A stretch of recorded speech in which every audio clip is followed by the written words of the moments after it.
राधे राधे। और आप सुनेंगे वंशीवट की पूरी कथा, तो ध्यान से सुने और कोई भी इसे बीच में ना छोड़े, नहीं तो अधूरी रह जाएगी। चलिए। रानी का ससुराल है। आप लोग में हमारी ये बूढ़ी माओं ने खल उखली का शायद इस्तेमाल कर रखा होगा, ये नई बहू बेटियों ने किया होगा नहीं किया होगा कोई पता नहीं, मगर ये बूढ़ी मैयाओं के समय में होगा खल उखली। डमरू जैसा गोल रहता था, एक डंडा जैसा गोल डमरू जैसा, पूछ के विशाखा जी नित्य प्रतिदिन अग्नि में पिघला के नवीन चूड़ी को बना के 54 किलोमीटर पग यात्रा करके बरसाने जाती थी, और बरसाने जाके राधा रानी को नित्य प्रतिदिन नवीन चूड़ियों का श्रृंगार करके आती थी। राधा रानी ने ये सेवा देखते हुए इस गांव का नाम ही कांच रोड ग्राम रख दिया।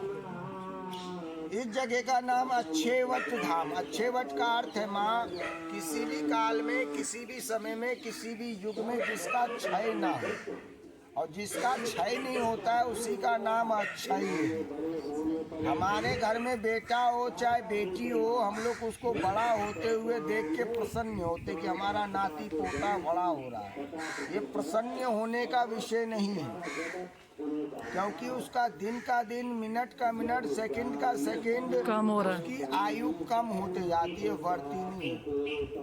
जिस दिन से वो माँ के पेट से बाहर उत्पन्न होता है, उस दिन से लेके शमशान जाने तक उसकी आयु घटते जाती, बढ़ते नहीं। आप लोग में से किसी का बढ़ा है क्या अभी तक?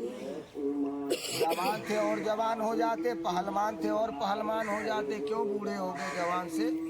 अब बुढ़ारी के बाद पता नहीं कहाँ जाओगे। ये चौथा अवस्था है आप लोग में से बहुत से आदमियों का। तो हम लोग क्षय हैं, ये अक्षय है। इस मंदिर में नंद बाबा के समय के एक शालिग्राम भगवान का दर्शन होता है, जिसका कि 65,000 वर्षों तक नंद बाबा ने पूजा किया है। 5,774 वर्षों से इस मंदिर में विराजमान है। इस जगह का अब मैं आपको मेन इतिहास बताने जा रहा हूँ। मैंने आपसे सिर्फ 5 मिनट का समय मांगा, इसी 5 मिनट में ये पूरा आपको महत्तम सुनाना है। 70 वर्ष पूर्व जब माँ यशोदा ने नंदग्राम में अपने लाला को जगाया कि लल्ला रे, तू अपनी गैया को ना चरावे जा रो का, देख मन सुखा सुदामा तेरी गैया तेरे बछड़ा सब तो पुकार रहे, तू गैया चरावे को ना जाएगो। लाला नींद में आंख बीचते हुए उठे। माँ यशोदा ने सीधे हाथ में जल भरा हुआ कमंडल पकड़ा दिया, उल्टे हाथ में बांस की छड़ी पकड़ा दी, कांधे पे काला कम्बल रख दिया। और जैसे ही काला कम्बल रखा, लाला के 20 मित्रों में से एक मित्र का नाम था मनसुखा। मनसुखा जी ने लाला को चिढ़ाने के लिए बोल दिया, अरे काली कमली वाले। लाला बड़े प्रसन्न हुए।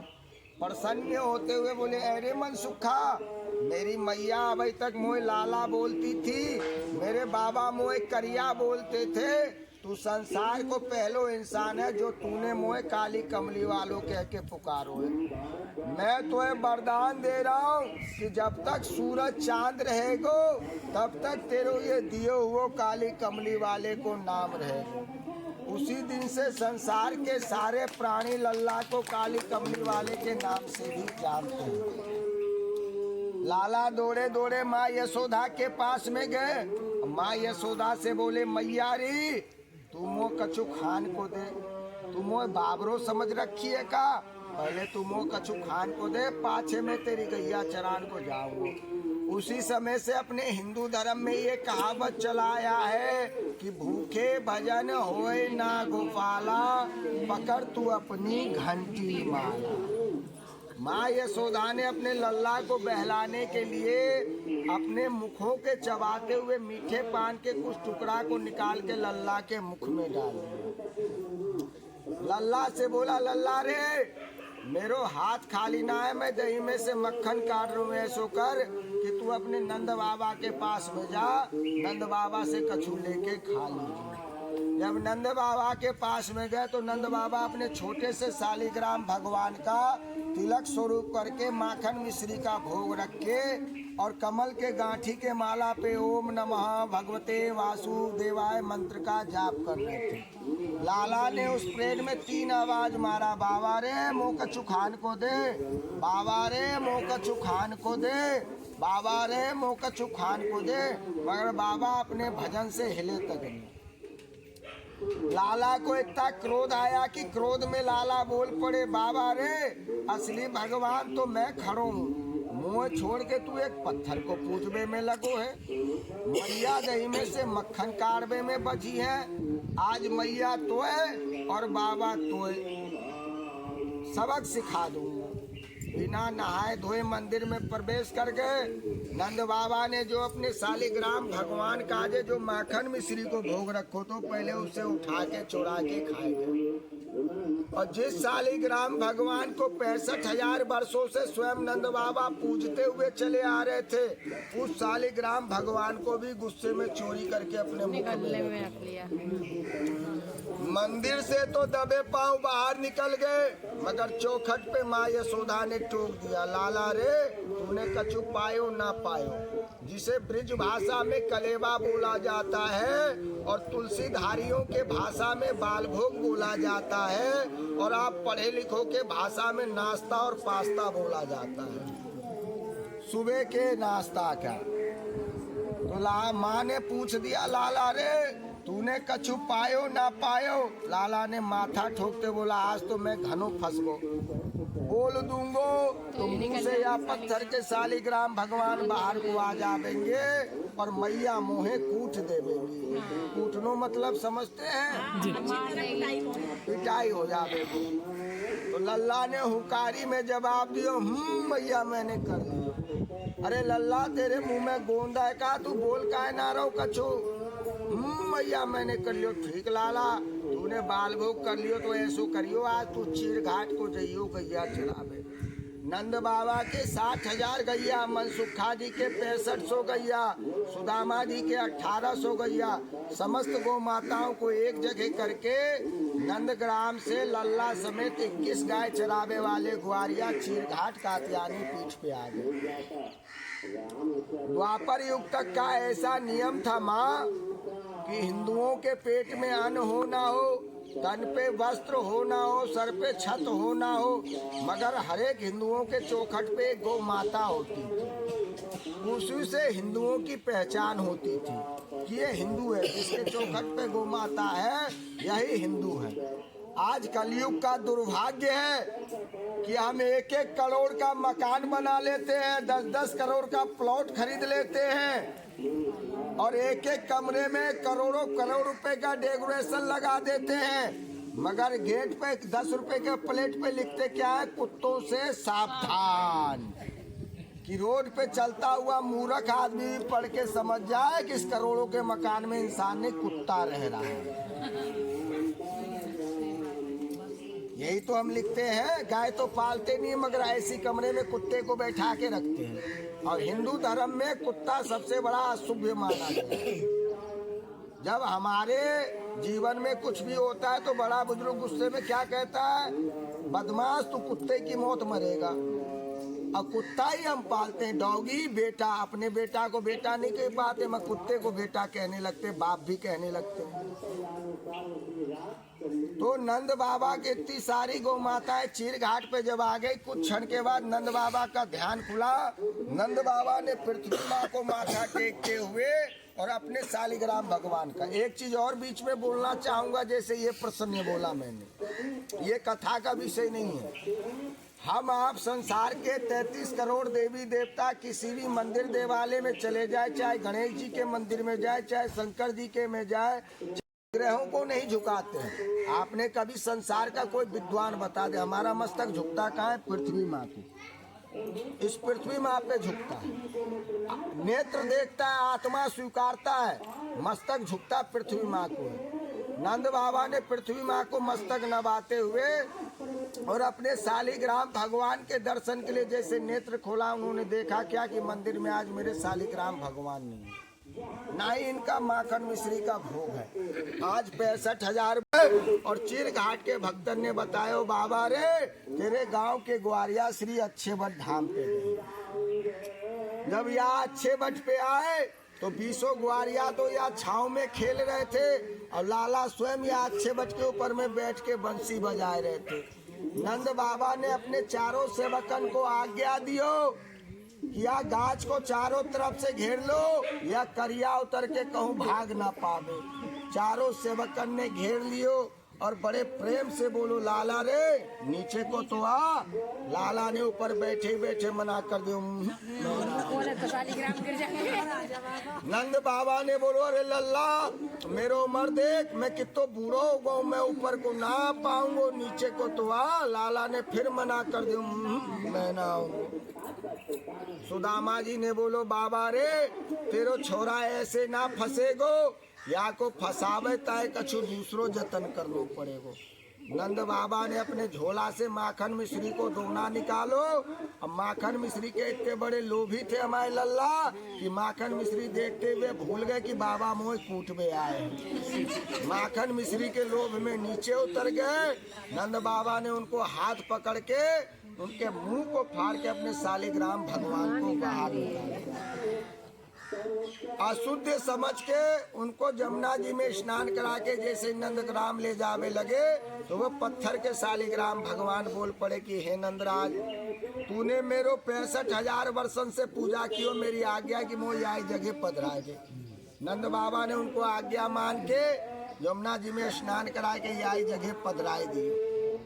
देवकी वसुदेव, नंद यशोदा और विशाखा जी के पति ने और पूरे वृंदावन वासियों ने उनको प्यार पकड़ के निवेदन किया कि लल्ला रे 14 साल की उम्र में 24 अवतार में से एक लाला को ही अवतार ऐसे है कि जो एक इंसान वाली आयु जी के गए हैं। जैसे हम कलयुग के इंसान आयु जीते 100 साल, 125 साल, 115 साल, वैसे लाला भी हमारे मात्र 125 साल ही जी के गए हैं।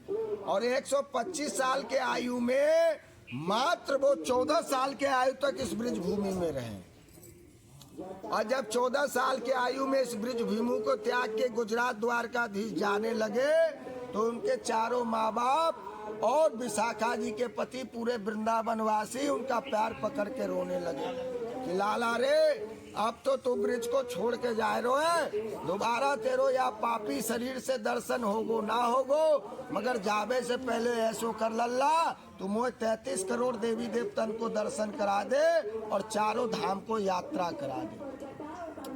लल्ला ने बोला, मैयारी तेरे पीछे पीछे पूरे ब्रिजवासी चल देवेंगे और मैं ना चाहता हूँ कि मेरे ब्रिजवासियों को ब्रिज छोड़ के कहूँ और जानो पड़े, क्योंकि पहले समय के इंसान पग यात्रा करते थे, तीर्थ करने जाते थे। आज की तरह जैसे 4 व्हीलर, 3 व्हीलर, हवाई जहाज, ट्रेन का साधन है, और उस समय में 6 व्हीलर का साधन था जो चारा और पानी से चलता था, बैलगाड़ी। और बैल सिर्फ चारा खाती थी, पानी पीते थे। और पूरे ब्रिज भूमि में 3 ही बैलगाड़ी था। एक अक्रूर जी के पास में था, एक नंद बाबा के पास में था, एक मनसुखा जी के पिता के पास में था।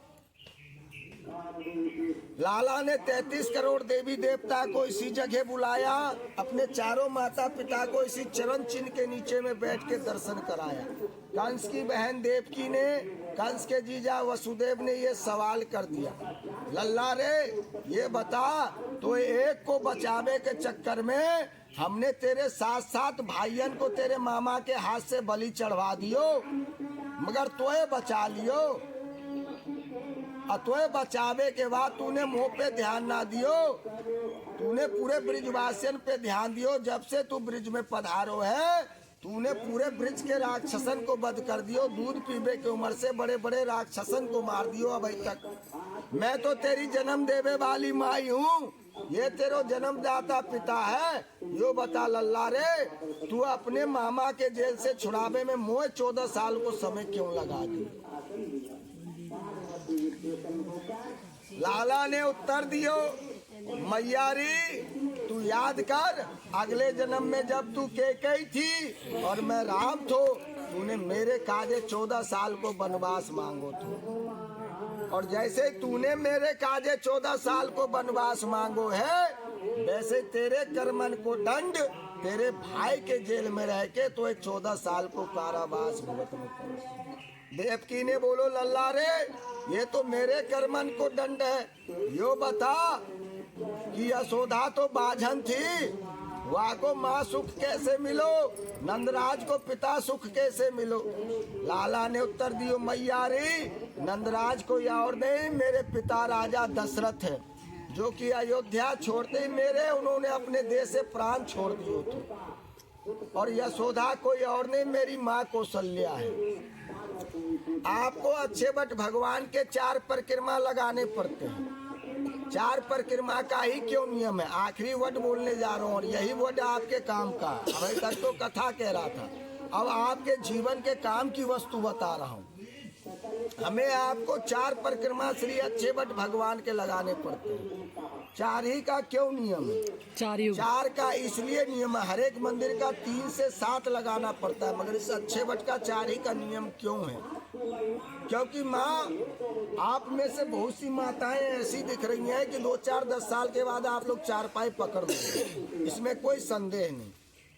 और हो सकता है कि आप लोग बुढ़ारी के वजह से ये सोच के आई हो कि दोबारा हम परिक्रमा लगा पाए ना लगा पाए। हमारा जो आत्मा कह रहा, आप में से